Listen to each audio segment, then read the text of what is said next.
Good morning. Good morning. Good morning.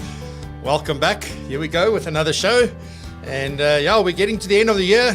And let's see how we go today. Today's topic, I think, is going to be an interesting one. Well, I know it's going to be an interesting one because I want to talk about the fact that the future of financial planning businesses, not only in South Africa, but worldwide, is product, something that we've been moving away from for a long time, and more and more at pace. So quite interested to get into my thoughts with you today. And it's going to be maybe nothing that you expect. Maybe you're expecting one thing, maybe it'll be that, maybe it'll be another thing. So let's see what I have to say today.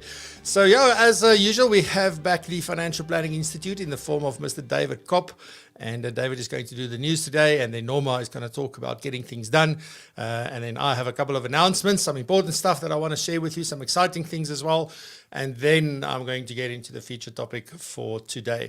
So please say hi in the chat, talk to one another, connect. Remember, that's what this is about. This is all about the community around the show. This is what's so important to me personally, but also the value. I had a few catch-up sessions with some PROpulsion Pro members this week.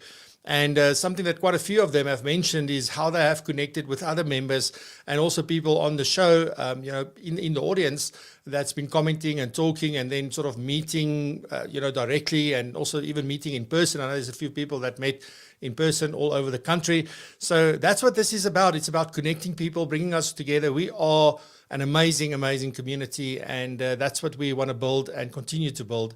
So thank you. First of all, if you're here live, if you're watching the recording, thank you so much. And just for being part of this journey over the last 18 months or so. So we really, really appreciate it. And there is no end in sight, just so you know. All right, so just a very quick good morning this morning. Mr. Ben Kleinhans, goeiemorgen. Ja, only 4 weeks left. Thanks for that reminder. Adrian, goeiemorgen. Nice om jou weer te sien. Mr. Kobus Klein, goeiemorgen Kobus. Daar lekker uit Plet uit.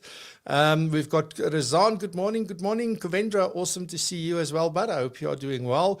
Rihanna, good morning. Goeiemorgen. Nice to see you. And Mark, I was thinking about you last night. Because I think 2 weeks ago you also commented on the show and I didn't say hi to you, so good morning. Julie, good morning, goeiemorgen, and it was nice chatting to you yesterday. And then Mel, good morning Mel, always awesome to see you. And Albert sneaking in there right at the end before I cut over to David Kopp in the news studio. So David, I hope you're ready because here we go for the news.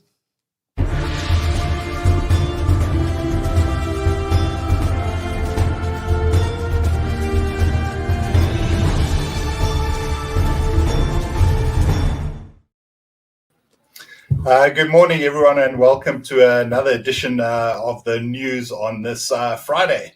So to start off with, medium-term budget speech was out, and just from an overview point, the minister highlighted how the COVID-19 pandemic has magnified South Africa's social crisis, further putting a strain on public finances. Over the next 3 years, government will balance support for economic recovery and reconstruction, both through short-term spending measures and structural reforms. So a lot of building on the public finances. And although the economy has increased and recovered more quickly than anticipated, it's based on the spike in commodity prices, which supported GDP growth and tax revenues. However, that is considered temporary. So there's still long-term structural constraints. Financial consolidation is critical to release the public debt burden.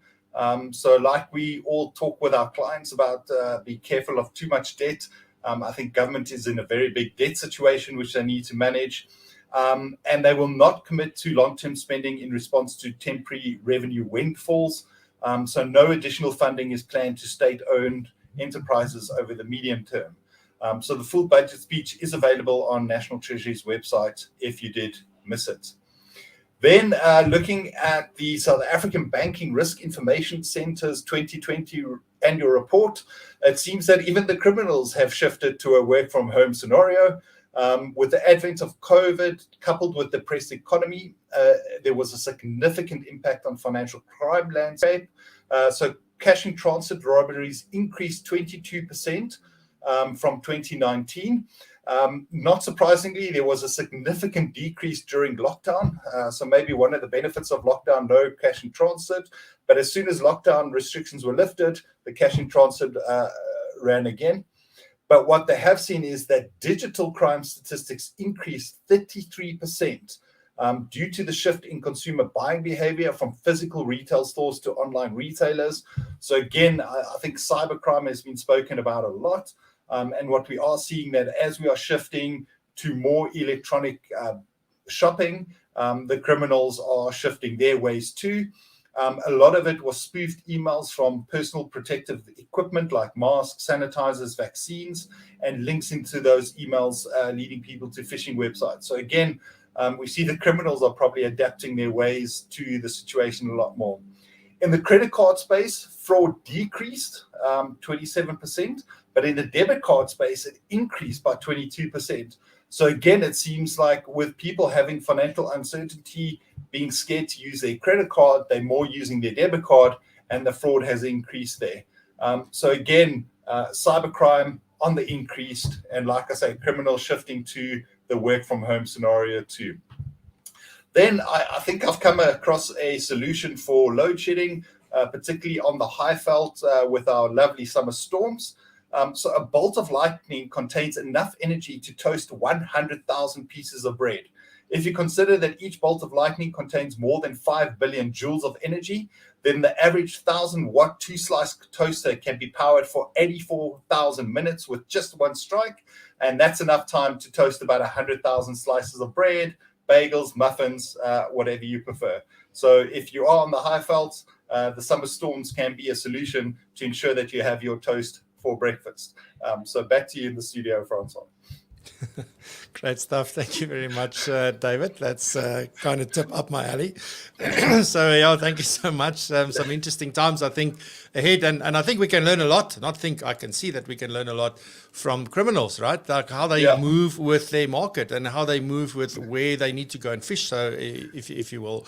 And, it's interesting. It's sort of, I think there's very few. I always go like, it's amazing how people can spend time and effort on how to whether it's stealing or whatever it is that they're planning to do, and not using that energy for something positive. Although I guess in their life it might be something positive. It's all in the way you view it, right? Yeah, and but thanks. That was quite interesting. Have a fantastic weekend. We'll see you next soon. Thanks a lot, Francois. Thanks, man. Cheers. Bye. Cheers, bye bye. I was like, I've got goosebumps. I just love this show. It's so amazing. Anyway, so with that, let's head on over to Norma and let's hear what Norma is going to share with us in terms of getting things done. Something that on the back of Ben's comment that there's only 4 weeks left. Let's hear how we can get some stuff done. Although I do think that people are getting tired at this point. I don't know. What is your experience? Share it in the chat below in the comments. So how are you feeling? Are you still energized? Are you ready for the last 4 weeks? And then while you're doing that, listen to what Norma has to say. Norma, here we go.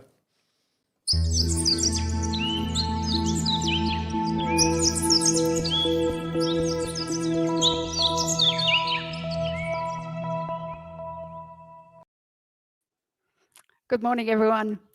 Yes, my topic for today is how to get things done.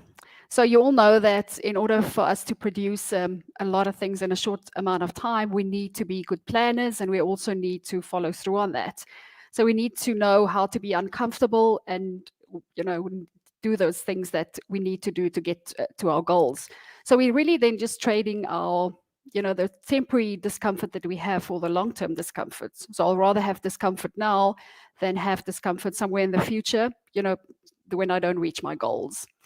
Another thing is just what's costing us our dreams. And very common things are like confusion or self-pity or self-doubt or fear. So these are all things that we need to look at.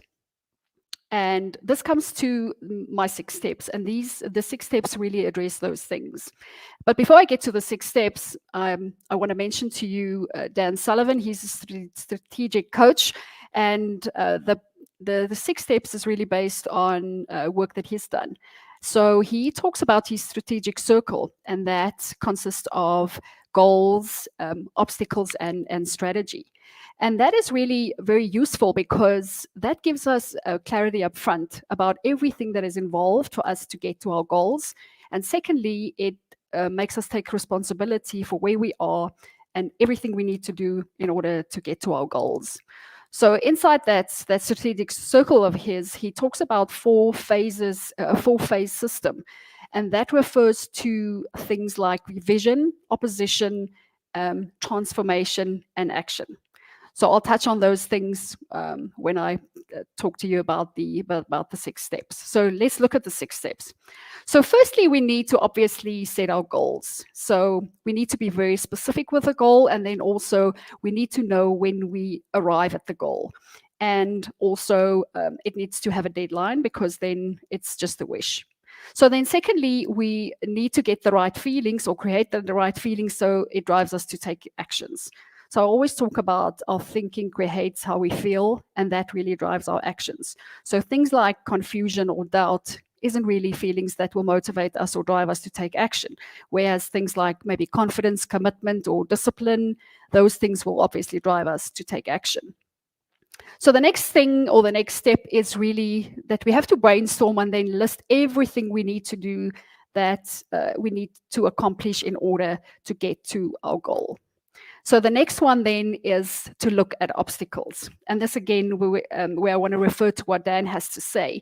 So he says that if we're very specific with our goals, we're going to have very specific obstacles.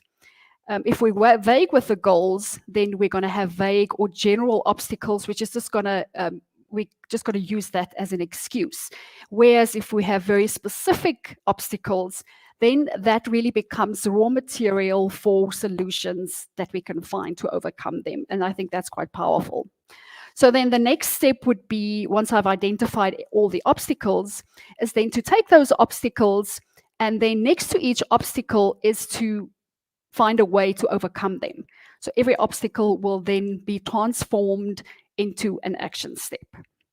And then the next step is then to obviously take everything that we've listed and brainstormed as things that we need to accomplish to get to the goal, and the list that we've made where we've overcome the obstacles, that action list, we take both of those and then we put that into our calendar.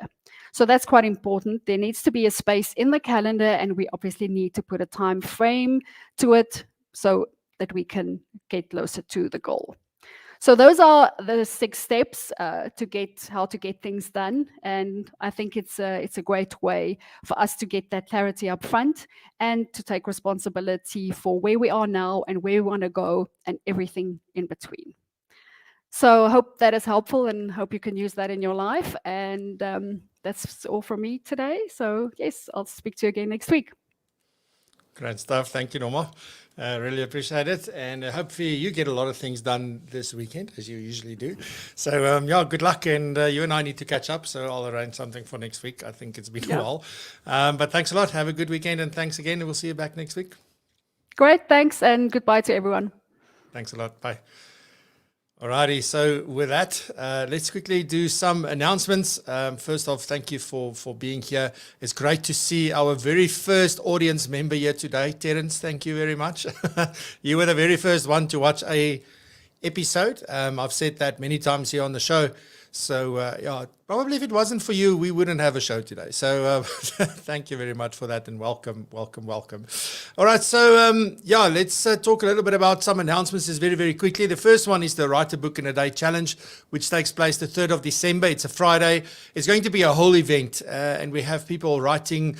We have quite a few authors that will be part of this. We are busy finalizing all the structures and everything for this, and allocating authors to the different topics and chapters and so forth.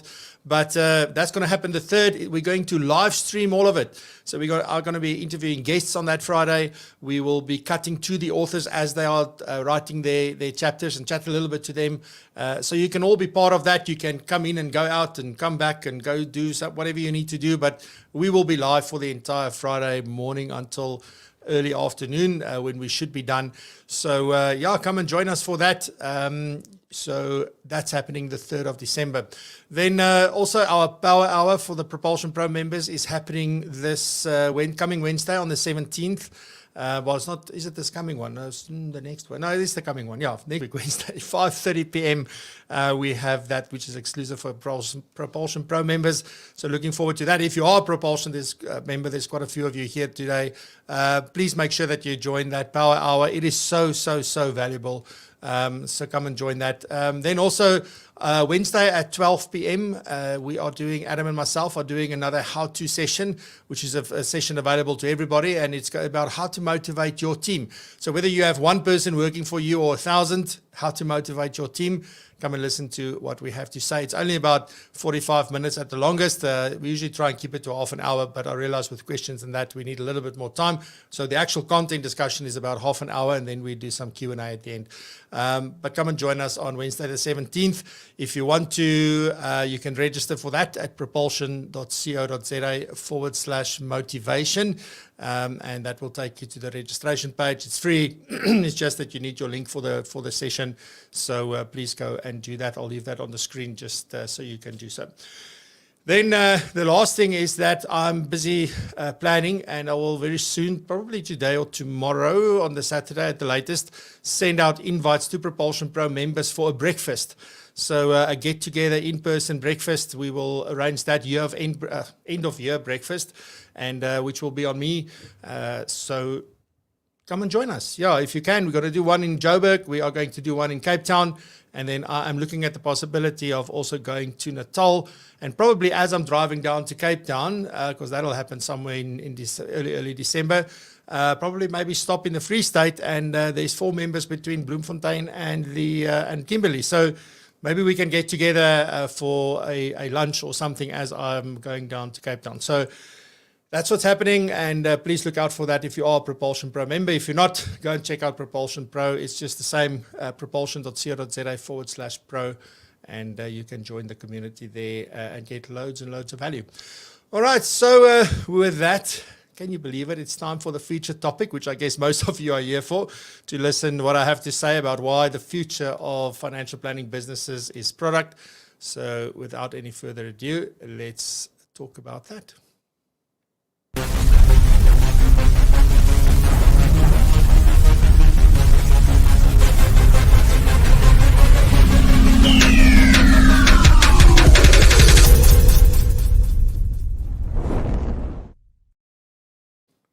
All right, so as you know, if we talk about product has become an absolute swear word almost for many financial planners, advisors, and the profession at large.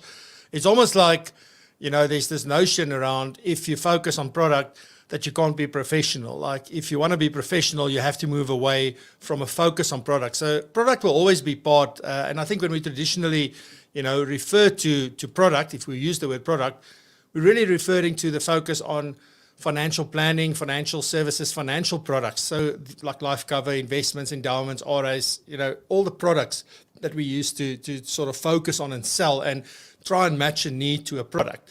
So that's obviously where, I guess all of us have started in this industry, whether you started way back in the 50s or whether you started recently, you probably started somewhere with product as a focus because that's the starting point and that's the solution. It's also how many business models work. But there's been this almost I don't know how to say, it's this movement almost away. It's this whole thing we're moving away from the focus on product. And what happened is the first place that sort of financial planners moved to is the technical advice part. So, everybody sort of trying to get their CFP and then say, whoa, there's a whole new world that opened for me because there is a whole new world that opens.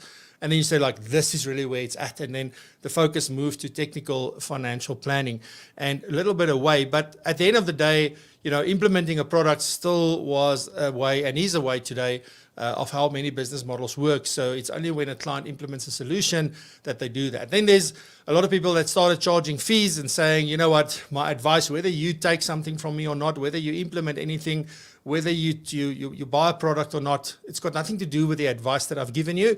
So let's separate the two, and I'm going to start charging fees. And some has done that fantastically well, and others are still battling to sort of make the move from there to fees. And I've spoken about that on the show as well, and I had a few conversations recently as well, Well, I think it's just important to understand that, we shouldn't confuse value with how somebody pays for it. It's whether we can, what something is worth. How we get paid for it is actually irrelevant. It's when we can't demonstrate value, when we can't determine how much something is worth, and then just getting paid for, not really delivering any value. I think that's where the problem comes in. But anyway, it's this move away from financial products to technical advice. And then there's another move that's happening at the moment, and it's been happening for quite a while, and it's really becoming, sort of also a movement of its own. But now it's this move away from technical financial advice, technical financial planning, like estate planning and those kind of things, and sort of moving to a focus on the human connection is, I think, the best way that I could sort of describe that. Call it coaching, call it, I don't know, whatever you want to call it. But this is more focusing on the human element. I mean, you think about the FBI convention was all about the future is human. You think about humans under management. You think about, like, all the conversation is about the person. Our relationship and our client is not the money of the client. It's the actual person. So that move towards that is there, and it's a very valuable and a very important sort of part there, because that brings a deeper understanding. It brings, just having more context to what it is that you need to advise a client. But I don't ever think, and I think I said this the other day as well, is that there is no move away from product. There is no move away from technical advice. You cannot get away from it completely. You can outsource it, but it will always be part of the thing. The only thing is that it is now where it's supposed to be. It is part of the solution. It is not the focus. So the focus now is the person, and that's great. But I think maybe one of the reasons why we're seeing this shift and why we're seeing this move is because of the vast amount of services and information that's digitally becoming available to choose a product that you want and go and buy direct from somebody. It's also because there's a lot of online, be they good or not, that's not the point, but you have these calculators or these little planning tools or this DIY kind of let me go do my own planning kind of tools coming. And that means that, there is no more, or there's not such a lot of value that we can deliver in that space. But where we can deliver, where technology can't really yet play a role, is on that human element, because it doesn't have empathy, it doesn't understand, it doesn't have context, it has data and numbers. And yes, a computer can obviously analyze the data and make sure that it understands and sort of identify trends and things. But there's still that, really understanding and that real connection with that other person, that is missing. So that's sort of the reason why I think there's been this move away from product. But at the same time, if you think about business, so let's just step away from what it is that we do. Right, so we do financial planning, we consult with clients, we talk to clients, we advise clients, we guide clients, we coach clients, we do all this stuff.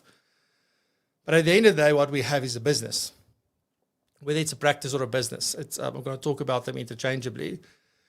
If you think about that, there's actually a huge move towards product when you have a business. And there's a few reasons for that, and I want to share that with you just quickly. The first one is that we only have a set amount of time each day, each week, each month, each year, right? So you're limited in terms of how much you can do in a day, even though Norma is helping us getting things done.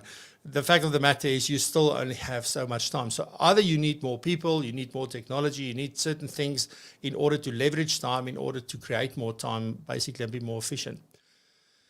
But on that point, we also have limited resources because, if you're a one-man IFA, one-woman IFA, or you work in a big business, resources are completely different. You have a set amount of money that you can invest into your business. You have a set amount of people you can employ. So all of these sort of resource limits are definitely at play, and that's something that we need to consider. The other thing is that you can only charge to a certain limit. You can't, the upside of what you charge is not unlimited. There is a limit to it. And in fact, I've spoken about this quite a few times to say, just think about this, right?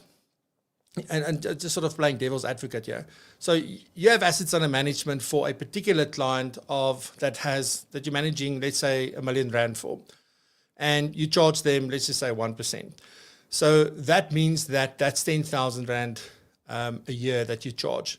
Now take that to a 10 million investment, and that means you are earning 100,000 Rand. Make it 20 million. it becomes 200,000 Rand. And at some point in Rand terms, you just can't justify what you're doing. There is no way that you can deliver services to the value of the Rand amount. Now, given, okay, and considered that somewhere we are basically also not earning enough from certain clients, it's costing us more to service them than what we actually earn from them because of small amounts. So it's this thing about, one is sort of subsidizing the other one. But if you're the client, you may go, you know what am I getting for this? And I think this is where there's a lot more value adds and value propositions have been expanded in order to justify those fees. And that's been great. So it's not just a case of, I just want to see how much I earn. That's definitely not what I'm saying. But at the end of the day, there is a price ceiling. I think that's the important point I'm trying to make. The other thing is that happens quite a lot in our profession is that we try and customize for every single client. Why? Because we believe that every single client is different. But if you really think about it, they're not. There may be certain nuances, but it's still the same thing. If you think about any movie that's out there, it's sort of the same storytelling process. It's the same storytelling elements. Different people that play in it, different setting, different things. But at the end of the day, it's the same kind of story, but we watch new movies over and over and over again. So, it's just that important part. And then there are all of these that I've sort of shared with you. They are all drivers that almost compels us to have a product. Because a product means a little bit of standardization. It means a little bit of predictability and things. So let me talk about that with the next one. Because if you, the thing that I'm talking about product is really that you should productize your service and your value proposition. You have to make sure that it's packaged in a way so that it actually works for your business. And I want to use this analogy of, you all have, like probably, if you haven't, your kids have, or your wife has, or maybe your husband, I don't know. But they've bought the cake in a box, right? So in a Parman, that like a cake in a box, you get the box there on the shelf at Checkers or at Woolies, wherever. And you look at that box, it's got the sketchy name on it. It's Ina Parman's delectable chocolate cake, made in 2 minutes. It's got some form of thing on the front, and it's definitely got this luscious cake, a picture of that on the front. You look at the back, you have the recipe at the back and everything. On the one side, you have all the ingredients and everything that's there, the nutritional value, all of that stuff. On the other side, you probably have testimonials and the company information and all of that.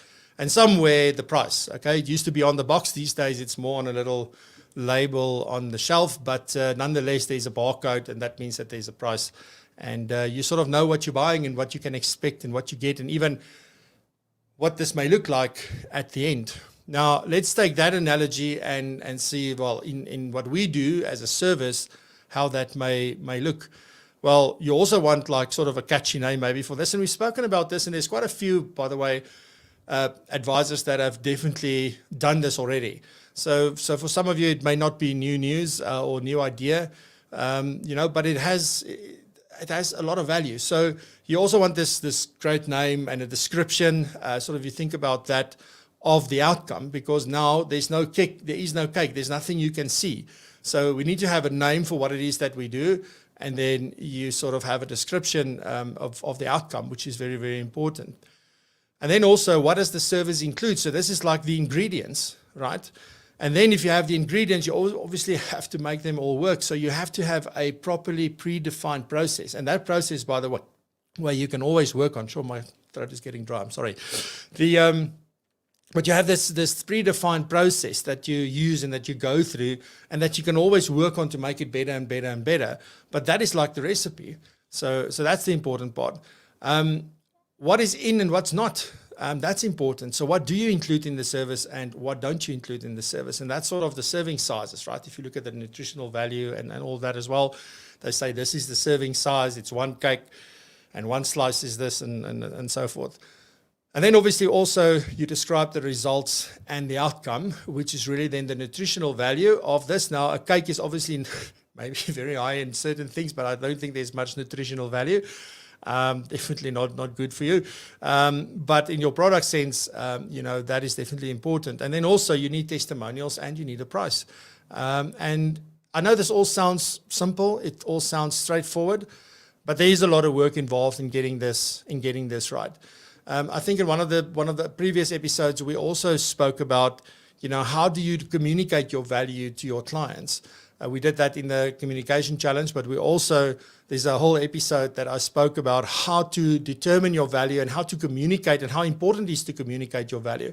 Now, productizing your offering makes that so much simpler. So you combine what I say in that episode with what I'm sharing with you today, and you actually have a recipe, if you will, to sort of look at this and make this a reality. Right. So, but the question then, I guess, would become like, why in the world would you want to productize? Like, why? Okay. And for me, there's a few reasons. So the first thing is, if you have a product, just think about this. When you go to the shelf, there's all these products. You can look at the things and say, that product I think is going to be best for me. That's what's going to work best. This is what I need. That's the outcome I'm looking for. I'm willing to pay that price. It makes it so much easier. So for me, the first thing it does is it does help you in that process of determining a good fit. I'm sorry. So determining that good fit is very important. When you productize, and that means almost also standardization to some degree or to a large degree, is that you create efficiency.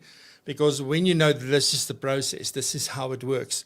And maybe you have a lot of these things in place, by the way, but maybe you just haven't packaged it as they're all sort of loose standing components. You could package this into a product as such.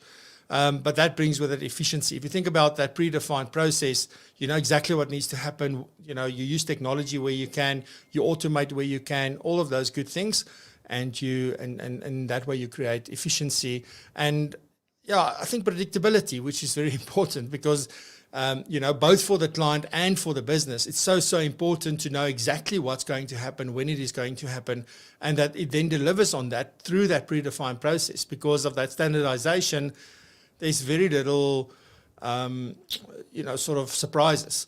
So very important for that as well. And then all of this, you think about that, what that gives you is leverage. So you have leverage that you can, sort of use. Think about, you try and lift a big rock. You just can't lift that rock. It's too heavy.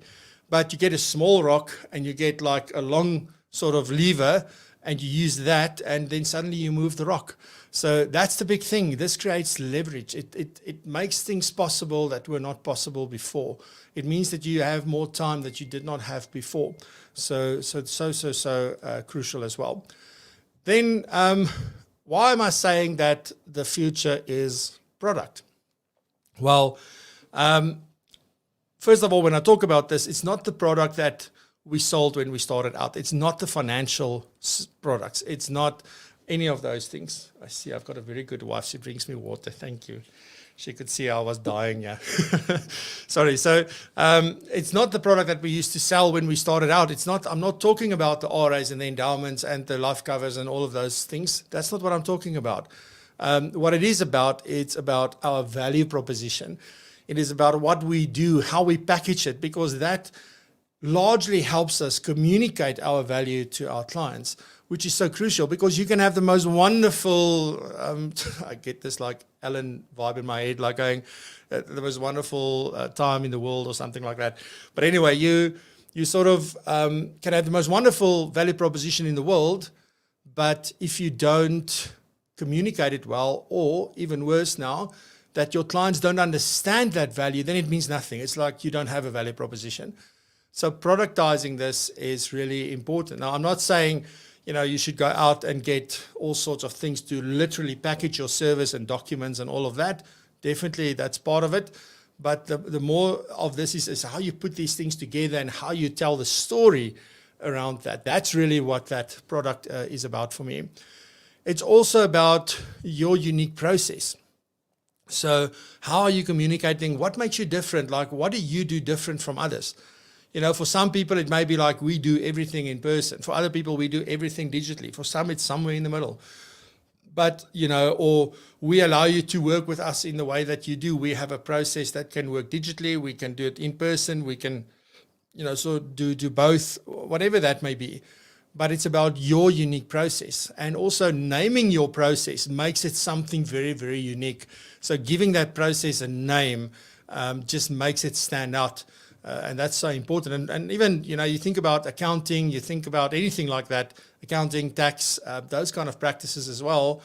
Definitely something to think about and to say, what makes we have our process, So that's just something, I haven't heard that before. So it might be very similar to what other people are doing, but because you gave it a name, it makes it very, very unique and it makes it yours and no one else's. No one else can have the Francois process. It's Francois' process.